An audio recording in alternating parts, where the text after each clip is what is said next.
విశాఖపట్నం జిల్లా గాజువాక నియోజకవర్గంలో తుఫాన్ ప్రభావంతో కురుస్తున్న వర్షాల కారణంగా పలు ప్రాంతాల్లో నీరు నిలిచిపోయింది. ఈ నేపథ్యంలో గాజువాక ఎమ్మెల్యే తెలుగుదేశం పార్టీ రాష్ట్ర అధ్యక్షులు పల్లా శ్రీనివాసరావు గారు 65వ వార్డులోని కొండవాలు ప్రాంతాలను పర్యటించారు. వార్డు కార్పొరేటర్ బొడ్డు నరసింహపాత్రులు, వార్డు అధ్యక్షుడు రట్టివాసు, ఉపాధ్యక్షుడు పాడిబంట్ల శివశాస్త్రి, సీనియర్ నాయకుడు నక్కా భాస్కర్, ఇతర తెదేపా నాయకులు, అధికారులు కలిసి వాంబే కాలనీ, సంజీవనగరి కాలనీలో ప్రజల సమస్యలను ప్రత్యక్షంగా పరిశీలించారు.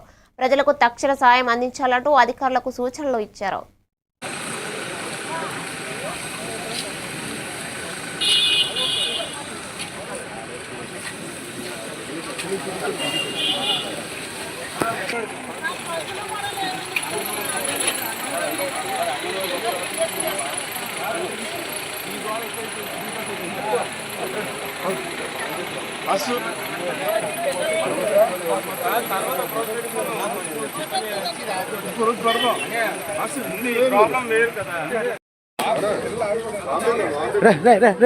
మంచిగా పైగా